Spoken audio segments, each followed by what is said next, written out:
Oh, I'm sorry. We are recording. Yes. It's like getting back on a bicycle. I know. It's been forever. It's been literally multiple days. All right, picture this. You're on set. Everything's going smoothly. And then all of a sudden, wha-bam! A crazy curveball out of nowhere pops up. And everyone's wondering what happened. And I bet you are wondering why the simplest shoot can turn into this whirlwind of last-minute changes, endless client notes, and an agency producer who just had a new idea. It happens all the time, especially when it comes from the area we call the video village, also known as client corral, sometimes VIP section, which it's not really VIP. And then also the do not enter zone. Like if you're caught in there, you're going to get in trouble. All of those things, video village, right? It's the nerve center where chaos often originates. Today, we're pulling back the curtain to reveal what really goes on in Video Village and how it affects everyone on set. So grab a drink, stick around till the end of the episode because we're going to let you know how to best set up your Video Village for a successful filming day. You're listening to Producer's Happy Hour. I'm Lawrence Lewis. And I'm Sister Christian. And we're here to help you unravel the complexities of film and commercial production. Whether you're a seasoned producer, a production executive, a bidder, or a key part of the production team, we're here to equip you with the insights that I know Lawrence and I wish we had when we started out. So you can navigate today's production challenges, conquer those demanding clients, and unlock the magic to seamless production. All with a cocktail, of course. So grab a drink, say goodbye to the gatekeepers, and let's dive into the art of producing. We're back, Sister Christian, and it's happy hour, and I'm so excited. How are you? I'm good. I'm sorry to our listeners for ghosting everyone, but we fortunately got a little busy. Yeah. Well, I mean, at least we're not at 3 a.m. What are you up to? Yeah. Yeah. We are sneaking back into your eardrums, though. So here we are. We are. And we know the industry is still slow. We got a little busy. We had some travel for work. We just had to take a little hiatus from the show, but we're back and we've got so much to talk about. Christian, what have you been up to? Well, I happened to go to Colorado for a job. Which was a very interesting experience. I filmed all over the state. It was awesome. But what I am hearing from everybody out there is it's still not that busy. Yeah. You know, like I happen to be working, super thankful about that. Yeah. But yeah, I mean, like it was an interesting experience and I'm just happy to be out there working. How about you? Yeah, same. I did a job in Toronto, quick little shoot in LA, and then a bigger shoot also in LA. That was very exciting for Google. But in the same boat, I'm in wrap mode and I don't know what's next. Hopefully, the flow of jobs will continue because it is still not back up to what it used to be. What are you drinking today for happy hour? Oh, well, today I'm having a pina colada because we happen to be doing this on a Friday. It's by Cutwater. You know, these are my favorite pre-mixed cocktails. And it was easy because, yeah, here we go. What are you drinking? I'm just going real simple. Modelo Especial. Keeping it simple, though, today with just a lovely beer. Nice. Cheers. Cheers. But first, ever feel like our episodes just scratched the surface of what you need to know? Yeah, imagine having all the links and resources and extra insights that we couldn't squeeze into our 30-minute podcast delivered right to your inbox. Well, that's where our episode guide comes into play. It's packed with deeper dives, exclusive contents, and everything you need to know to stay ahead in the industry. It drops mostly every other Tuesday along with our new episodes. As long as we're not on a break or working. Sign up at producershappyhour.com/episode guide or just click the link in our show notes on your podcast player and get all the insider goodies sent straight to you.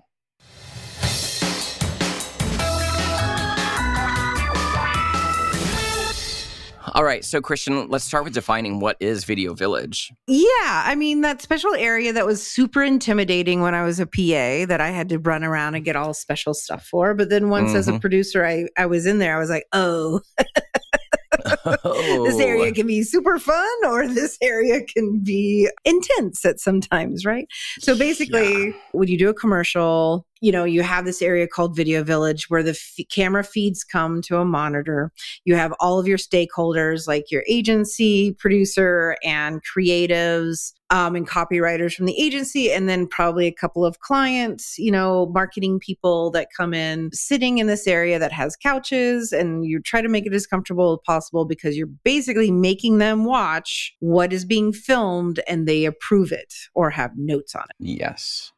Almost every single shot they have to has a note weigh in on and get approval on. And sometimes your executive producer from the company might be there just to pop in and say hello. And then that gets fun and exciting. Yeah. So its purpose is making sure the stakeholders have a say in what's going on.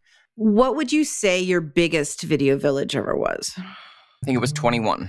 What was the breakdown? Well, I think it was 2 brands because it was a co-branded thing. So I think there was like, Converse and Target or something like that. Right. Now, actually, there was one more recently. I can't remember, but it was 2 brands. So they each had 6 or 7. Ad agency had 6 or 7. And there you go. Bam. You've got a room full of people that you have to cater to.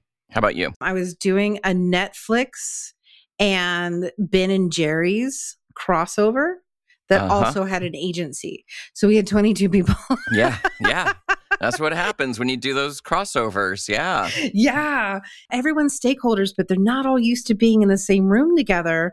So you, as the producer on set, you have to be like the liaison. Like you are the host. Like you're making sure everybody's sitting next to who they should. And if, somebody is being the loudest voice in the room, you have to make sure that the other people's voices are being heard too, especially if they're not used to being in a Video Village situation. Yeah, it can often be the case. It's like camping for them. They don't know how it works. They don't know how to process it. They don't know where to go. So you got to be there and you got to, It is exactly like camping with coolers and everything. And it's like, these are office people usually. So it's like a day away from the office or a week away from the office or however long your shoot might be.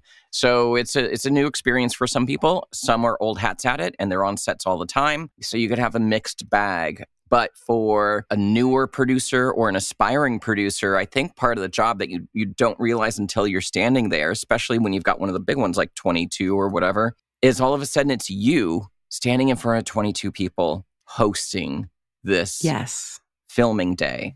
And that can be a little intimidating because there might be some shit going on set that you don't want them to know is a problem. And you got to kind of do a little song and dance to kind of distract them while you figure that shit out. And there's a myriad of things that happen on the shoot day. But what happens in Video Village and why we want to talk about it today is these like weird moments and decisions that all of a sudden these crew members are hit with. It's like, why on earth are we doing it this way? What you don't know is all the conversations that happen in that Video Village. And, there could be some interpersonal between the agency and the client where they don't like each other, where they disagree. And so now you got to shoot something 2 different ways.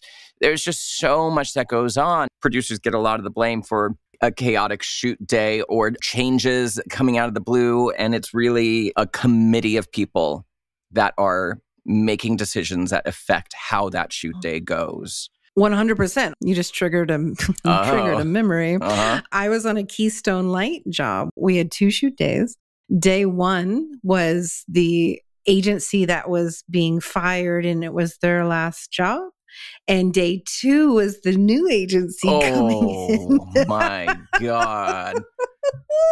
Your 5th grip, who's busting his ass, is not going to know this is happening, right? And then all of a sudden things get weird and change and it's like, what is going on? Why wasn't this thought about? But like, these are the things that happen that people don't really have insight into. I think we came up with a really fun way to kind of describe how this works. And we've named types of video villages based on the different things that can happen in these video villages to help you understand what these rooms or areas can be like and what we have to manage inside of these areas and how it affects the crew. So why don't you start, Christian? I want to talk a little bit too about why we consider it like a control hub. So we've described what it is and what can happen to it. So now it's like, okay, so this is where the client and the agency, you try to have them stay because, honestly, a set is a working area that is not safe.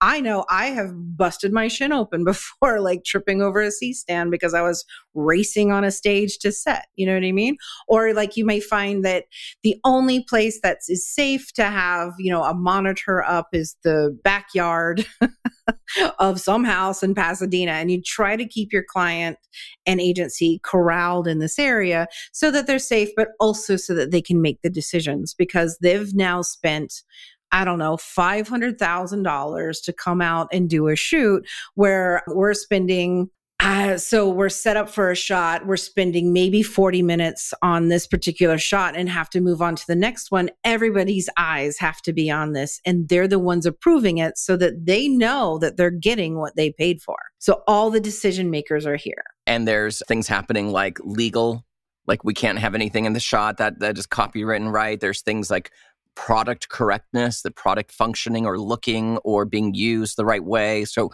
you've got all these key players in there that are looking out for those specific things. From the agency side, the ad agency, you've got copywriters that might realize, oh, we need a different version of this line in case we use a clip of this for social. So they might all of a sudden say, you know what? I need to rewrite this line or we need to get it two ways because I have this other use for this piece of content. You've got the agency producer who's going to be the one asking, oh, are those sunglasses copywritten? There's no such thing, by the way. But are those proprietary sunglasses? We got to cover up the label or something like that. Then there's the art director who wants to, doesn't like the color of the vase. You have to swap the color of the vase. There's all these different people. And then there's the brand people from the actual brand. And there's a lot of people in there that are also the same, producer, creative, whatnot. They also are looking at the product and making sure the product is being represented correctly, whether it's the way it looks, the way it's used, the way it functions, or just the overall feeling of its presence in the scene. And then sometimes they'll step in and have notes as well. And that's why some weird changes have to happen. Oh, yeah. I just went through this on a big equipment company who had their safety expert on. Were we running the equipment properly? And it was like, no. Right. Yeah. Plenty of notes. They're like, wait, does it look like we are? Would you look at the framing though versus watching it with your own eyes on set? That's why you have people look at things through a monitor so that you understand what's being captured, not the dangerous stuff that's happening just off of camera. Yes, exactly. Exactly. So, all right, types of video village. I'm going to take number one. Okay. The micromanaging village. This is overly involved clients and agencies. Basically, before you can even ask them to look at the monitor, they've been looking at it and they have notes. The director hasn't even directed yet. Yeah. Nobody's done anything yet. And then there's just a bunch of notes. You're like, well, we'll take this under advisement, but why don't we get a few rehearsals or test runs in before we start passing, your thoughts along. And those are often the people that as soon as the camera is kind of placed roughly, we say the camera fell off the truck, right?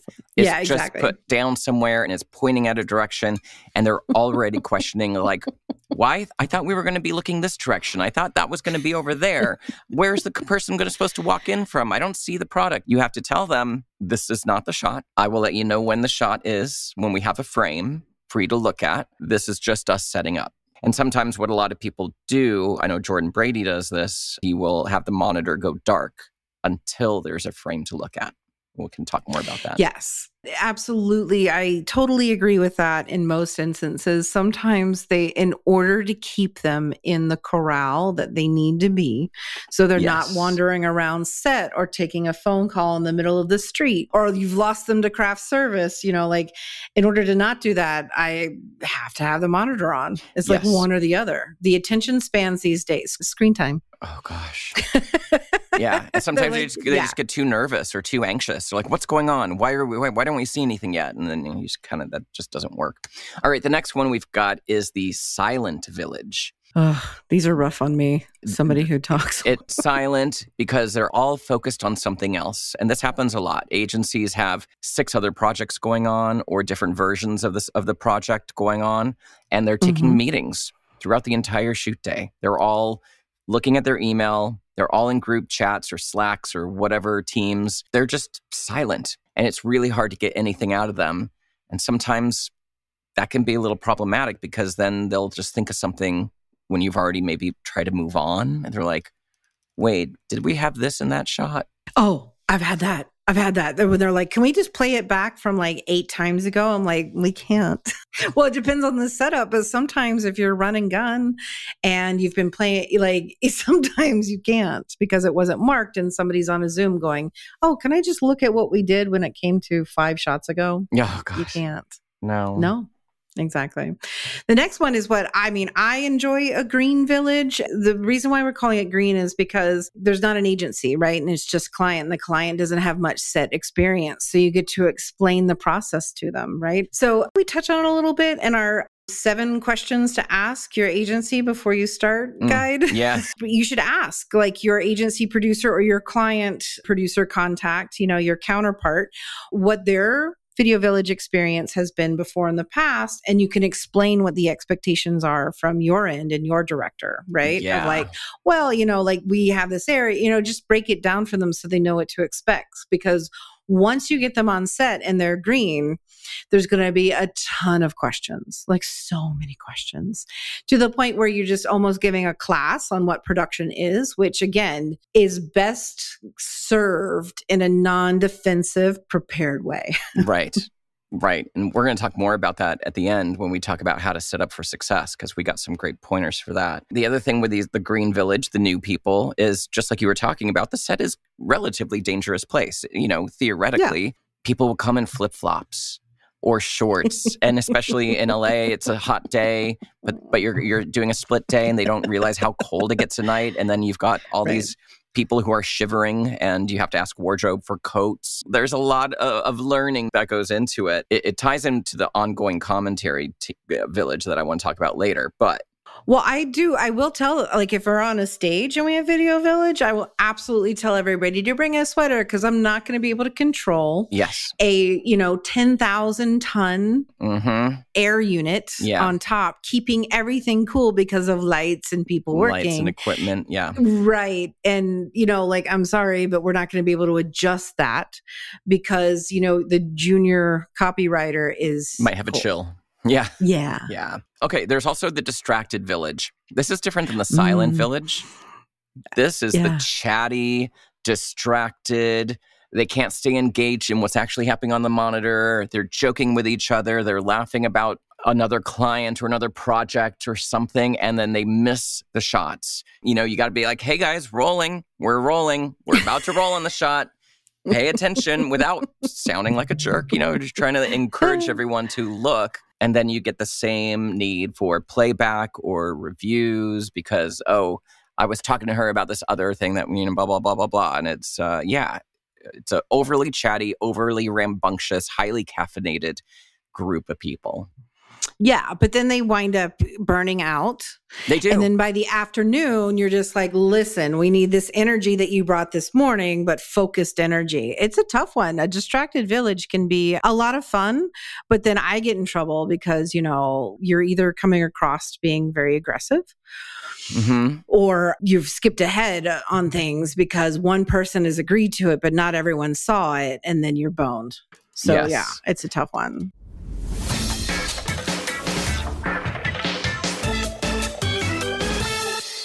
Have you ever wanted to take your commercial film production skills to the next level? I always do.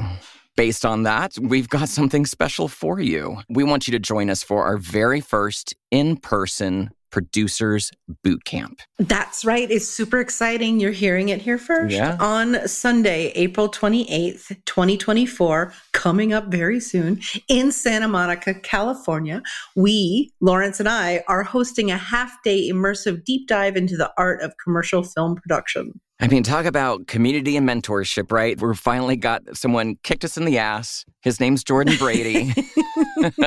And he's like, just fucking do it. So we're doing it. We're going to be in person and we're going to import all of our knowledge into your brains. Limited spots are available just to make sure that everyone gets personalized attention. It's going to be a very small group. So grab your seat now. And we're so fortunate to be presenting alongside Jordan Brady's commercial directing bootcamp.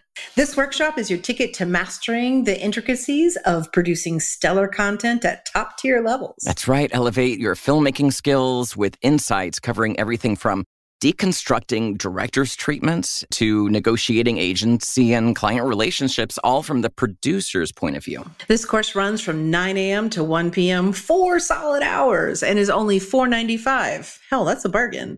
Plus, it's the day after Jordan Brady's Director's Bootcamp, so you can make it a weekend of learning and growth. And as a special bonus, we're offering a $100 discount to everyone who is participating in Jordan Brady's commercial directing bootcamp. Head over to producershappyhour.com/bootcamp to secure your spot today. Well, next, let's talk about, can we just grab? Now, you can smell this coming down the line a little bit. So say you're in your pre-pro meeting and there's the latest version of scripts that was put into the pre-pro book and there's like 5 alt lines, right? You're like, well, we know it's a tight schedule. We're going through the schedule now. I don't know if we're going to have time to deliver 5 alt lines, and let's prioritize and let's figure it out. But then on the day of, they're just throwing out lines, out lines. You're like, no, we cannot shoot it both ways. I understand the power of having options in edit. However, we should have another day. Right. And there's often coverage. Right. So it's not just getting one line said 5 different ways.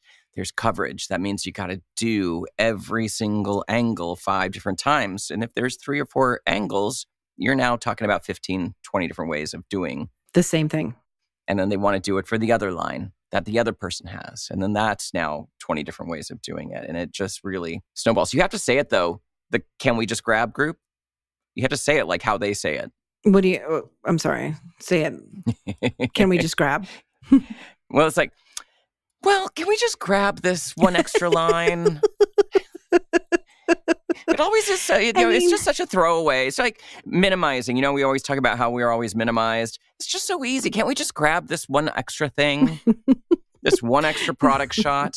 We just need, we have this social campaign. Can't we just grab something of this person dancing for TikTok? We just need to grab that. Yeah, who's going to grab it? Do you want my DP team that we're paying this amount of money for? Or do you want to do it on your phone and you go into the hair and makeup room? Because right, exactly. There's a point where you can't just grab it, right? Well, my favorite Video Village vibe is the new arrival. This is classic. Oh, this is the worst one, in my opinion. It's so special. It is when you go through this entire process of approving everything, scripts, casting, locations, set dressing, angles, storyboards, everything. And everything's going great, or maybe it's not. You get there, and then all of a sudden you find out you've not been talking to the senior creative directors in charge of this project. They are showing up the night before the shoot. They weren't even on the pre-pro call. I had this happen in Dallas. I'm going to name some names right now, folks. So listen up. This was 2018. It was a TGI Fridays job. The head of the agency was out of town and everything was approved. Everything. The filming style, the approach, the actors, the everything. And it's a food job. TGI Fridays is absolutely a food job. Like we're filming inside. So, all of that.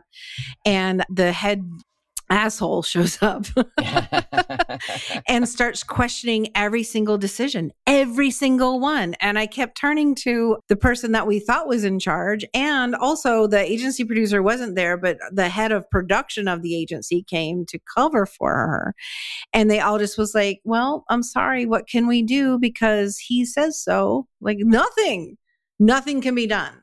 Absolutely nothing. And it caused huge rift in everything. It caused for a horrible day that is still talked about because I've kept in touch with that crew. It's 6 years ago now. It's still discussed on what a horrible day that was. It wasn't any of our fault. No. Not company's fault. It was absolutely all entirely agency, which is rare. Like sometimes, you can own both sides usually. Yeah. And it is often someone like the owner of the agency or the top brass. Yeah. And it's like, oh, yep, they come to every shoot. We forgot to mention it. And he might have some changes. We forgot to mention it. And he might I swear this has happened. It's insane. It happens more often than people think. And it usually comes from regional agencies. It's people who are big fish in a tiny little bowl. All right, what's next? The last one that we have, I'm sure that there are plenty more. We'd love to hear your I've thoughts thought of on two that. more. Yeah. Oh, as we're talking. Yes. One is the absent director. The director is doing their thing and they're very excited about their thing and what's happening, but they're not considering to come back and check at Video Village. So that's the kind where you're like, oh, let me grab him, bring him over. Let me grab her, bring her over. Like usually things can go so much easier if the director just steps back, explains the shot, or comes back and goes, what do you guys think? I thought it was awesome. That is definitely an old school art that has gone away a bit that I keep trying to instill in the directors I work with, how important it is. Yes. And you know who does it masterfully? I haven't worked with him, but we've been talking to him a lot, Jordan Brady. Mm-hmm. Just by watching his style, it sounds like he's very communicative with the agency and client, and he visits Video Village a lot. Maybe not a lot, but he does it effectively. So it doesn't feel like he's missing for them. It doesn't feel like they have a line of communication with him. That's masterful. There's two that I've thought of, and I know you know both of these. Ongoing commentary. Oh, right. How did we? Yeah, exactly. This ties into the Green Village, right? Because it's usually newer people that aren't familiar with the process of filmmaking. They're not on meetings. They're not on the computers. They literally are just staring at the monitor. Right. And they're just commenting on everything that happens. It's like, why does the actor look mad? Why are they moving the product over there? It needs to be over there. Why are they? And it's just... This is like during blocking or setup. Then they actually work themselves up into a tizzy, thinking like, oh, we've made the actor mad. It's like, no, the actor's not mad. They're concentrating, or they're bored, or they're sleepy, or they're listening to someone giving them instructions. They just make these wild assumptions just because they don't know the process of what's happening. I'd love to know what you do. I usually just let them spin out and just kind of until they actually formally ask me a question. Then I say, oh no, they're listening to the director and getting instructions. Or they're moving the product over here so they could mark something on where it goes. Or they're cleaning it off screen. You just can't see what they're doing. What do you do in those situations? It's hard because when you start to engage in that kind of behavior, it just spirals into more. Like it's just more. And so what I usually do is get up, walk away. So I'm not listening to it because I have a real issue with it. And then I know eventually they'll find me to ask me a question. I know they will. Like when's it become? When it's a real question. Right. And so that's where it's a battle in my own brain of what's better to handle this. Is it to leave the monitor on and let them just spiral? Or is it to turn it off and let them spiral? Yeah. Which spiral do you want to deal with? Exactly. Usually what I'll do is I'll go up and talk to the director and then ask the director to walk to Video Village. And usually that's an open sign for agency to come over to Video Village. And we're talking about coffee and stuff. And then boom, we're ready to go. If you can bring them out or get them into coffee or anything to get them to stop looking at the monitor without having to turn it off is smart. Here's the other one. I'm going to call it the boxing match. Agency versus client. Oh, yeah. This one's rough because I've been pulled aside by the agency beforehand to explain to me that the client knows nothing what they're talking about and they're dumb. Being like, okay. And then when I meet the client, they're the nicest person in the world whose background is extensive and they know what they're talking about. They just don't trust the agency. Exactly. Right. And so you're kind of caught in this like fun middle ground of like, oh shit, how am I going to do this? Because you don't want to look like you're cozying up to the client, but you understand where the client's coming from and you still have to deliver on the creative that the agency has hired you to do. Agency versus client is a real tough one. You can usually spot it a mile away too. Yeah, I wish I had a ding sound effect too, because this is a real pro tip here for the upcoming producers. Yes. When the agency warns you about how tough the client is, it's usually not. Yeah. It's usually a personality-based problem. Or it's an agency problem. Well, that's what I mean, like the agency's personality. Yeah. Usually it's a personality-based problem because they don't get along with the client. It's usually one of two reasons. One, the client's green, fine. Everybody needs to learn. Lawrence and I are teachers. We want to give that opportunity to the client to be able to ask whatever they want and like walk them through the process. Totally fine. The other is usually because the client knows what they're doing and they don't like their agency or they don't respect them. All right, here it is. What do you need to do, sister, to set up your video village for a successful shoot day, whatever that looks like to you? So I have a hierarchy problem anyway. Okay. So this is where you and I will probably, our styles will differ. I have a real problem with classist and hierarchy situations where everything is super special VIP for these people who are just sitting there all day long, which they're not. I mean, this is the perceived notions of what they're doing. So I do have a bit of a issue with that. I don't like the tent to be an elitist situation, right? But you still need to make it comfortable and make it feel good. Right. So I usually start with whatever specialty items that we're doing, like a nice cooler, like treats, those kinds of things that go over there. I just make sure that we've got enough for everyone.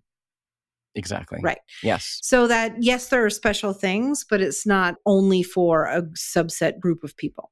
So that's the number one thing I do. The second thing is, the very most important thing in the world is VTR operator. Okay. Oh, yes. You need somebody who is super good at their job, pays attention, is polite in conversation, but isn't somebody who is overly friendly or talks too much, or it becomes a situation where you leave the village and then they start talking to your VTR person. And then all of a sudden you're doing playback. Yeah, there's a fine line that I feel like your VTR person needs to toe in this situation. Like no politics, no religion, of course. But also like they have to have nice gear. They have to have nice gear. I prefer not engaging. I do not want my VTR person talking to the... And usually that happens. I usually set them up pretty far away and they cable it to them. But I have them on walkie because I've been in these situations before, 100% outside of major filming cities. Yeah, of course. Where the VTR... VTR guy's where great. the VTR thinks they're just a part of the group.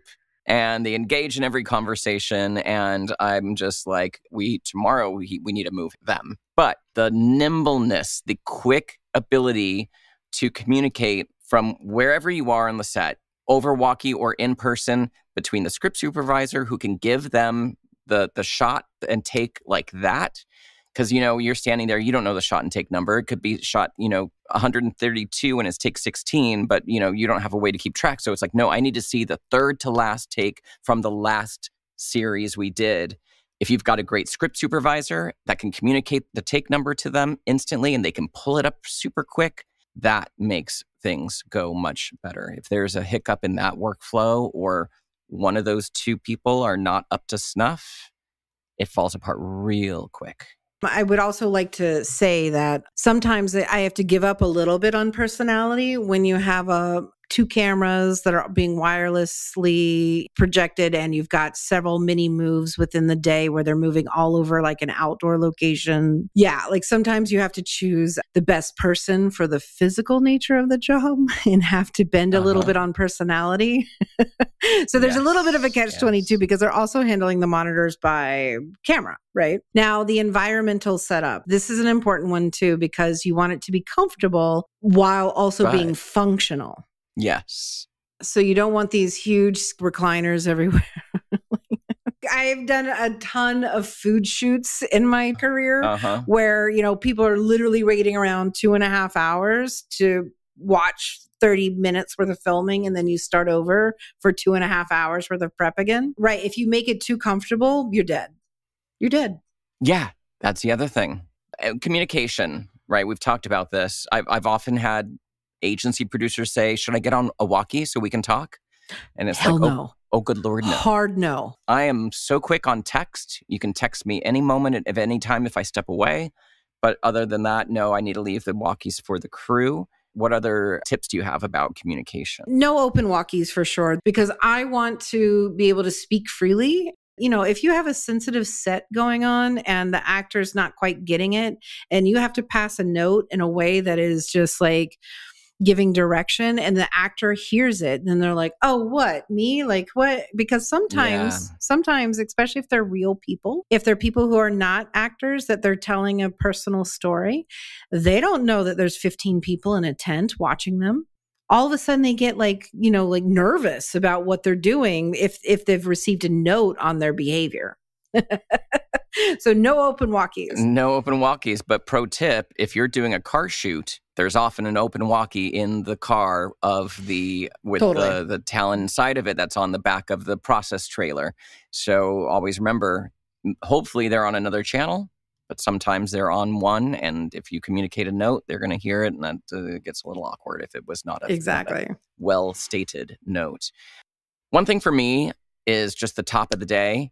When they show up, I like to have everything set up and ready to go. And that includes a table with all of the storyboards, scripts, schedules, call sheets, all the documentation, and boards on boards. Black foam core with the boards on it, a schedule on it. If you've got a large cast, another board with all the cast and their names on it. I want all that shit done and set up at the top of the day. So when they walk in, they've got everything right at their fingertips and they feel like they are well taken care of. It's a little bit of Video Village theater. A lot of times they don't even look at any of this stuff, but having it all there, they don't have to ask for it. They've got everything they need right in front of them. That's a great tip. As much as I love having that stuff, I feel like there's a practical place for it because I happen to film at a lot of different places that are not major city hubs. Yeah. And for me, like just getting it done is like too much work. Pulling teeth, yes. I know, exactly. Yeah, definitely schedules, because I feel like schedules is your most important thing because it's the thing you point to whenever you need to charge money. Like it's constantly like, what are we doing next? It's like, it's right here. It's right here, yo. Space management. This is big. And I know people may not think this, but usually I start talking about, especially if I'm on a stage, I will do an overhead map before the AD starts, before anybody starts, with my vision of where the set goes and everything else goes. So that Video Village is not an afterthought. It's not squeezed into right here. Like I remember as a production manager, having Video Village right next to where we were working was a fucking nightmare. Because, like you could not talk freely. You could not have phone calls. You couldn't do anything because you had to watch everything you say. So actual logistics of where Video Village goes should be spoken about on the Tech Scout. Yes. And not an afterthought. So you're not on the day of going, where's Video Village go? Where does craft service go? All of that. Yeah. Like it needs to actually be thought of, or else you're going to find yourself in an uncomfortable situation all day long with people complaining. I never really sit at Video Village. I don't take a chair in Video Village because I feel like my energy just depletes. So I stand at Video Village and I walk back and forth between set and Village constantly. So that I always have to check where it's at because sometimes they'll put it so far away. And it's not just for me walking. Sometimes the creative directors want to feel a little closer to the director. And if we put them so far away, they feel like that's a little offensive. So you kind of have to check on that sometimes too with a crew that you haven't worked with before. It's like, where are you putting Village? And if it's all the way down the block around the corner, it's like, no, that cannot happen. It needs to be closer for them and for me. Yeah. And sometimes you'll have an executive producer who wants a big stake in how it is presented as well. So there's some of that too. Like you could have all the space in the world. Yes. And all of a sudden Video Village is crammed right next to camera. You're like, why is this? I don't know. All right. We got 5 more tips. Rapid fire. 1, setting expectations during the PPM. We talked about that, right? For the people who might be new to set, or just letting them know how the day is going to go, where they're going to be, what they're going to see, and how it's all going to work. Plan activities. You're going to do your pack shot at the end of the day. Fantastic. Set up, do your first shot first, and then while you're switching over to your second shot, have a show and tell session of like what glass is going to be used for when they're taking their Alka-Seltzer, or what accessory is the pill bottle going to be sitting on. That kind of stuff. Have a plan with your director before the shoot day about how they like to engage with Video Village, when we can have them visit Video Village and what kind of chats they are willing to take on during the day, and have that kind of planned and scheduled out makes things go much smoother. Asking the agency to have one voice for notes. So usually they're pretty good about this. You're like, okay, everyone, let's consolidate and give them to me, and then I'll pass them, versus like 3 people yelling things to me. And I'm just like, and you're just standing there and you're like, okay, so who's going to be the one to let me know which the note? Who am I listening to here? Fight amongst yourselves. Yeah. Yeah. All right, last one. Make sure if there's a physical product that works, that does something, make sure you've got a product expert, a technician, or a specialist with you on the filming day. This goes for cars as well, because all these cars now have really high-end technology in them, and there needs to be somebody there who knows how it all works. Phones, cars, any electronics, anything like that, definitely have product experts. You're going to have a good shoot day if you prep all of these things. Boil it down to the importance of understanding Video Village dynamics. Yes. There's a lot here, but with a few well-placed questions during prep and a little bit of planning, you're going to have a very smooth film day experience. Exactly. And I hope this demystifies why sometimes things get a little crazy on set. Mostly it's because of this. Mostly it stems from agency and clients, the unpredictability of who's going to show up, how they're going to behave, what they're going to expect, and how you handle it. But also know that there's plenty of time. You can do everything correctly. Yes. You can pre-plan. You can set it up. You can have the most perfect, projection of what's going to happen. And that can just be blown all to shit by one of these people. So it's not you, it's them. So yes, exactly. All right, Christian, it's great to be back. I'm glad we're chatting again. Let's keep doing it if we have time. Yeah, no, I'm here. Great. 2:30 next week. Next week, yes. Where can people find you if they want to get in touch with you? sisterchristianproduces.com. And Lawrence, if they want you, how can they get you? LawrenceTLewis.com. See you guys next time. All right. See you later. Thanks for joining Producers Happy Hour. If you got value from this episode, please don't keep it to yourself. Spread the love by rating and reviewing us on Apple Podcasts. And let's be honest, we wouldn't have the show without you. Your feedback helps us to keep making this amazing content. This show is brought to you by our editor, Bren Russell at podlad.com. And Christopher Daniels, who is our branding expert and one fabulous treatment designer. So until next time, always remember, making shit is hard.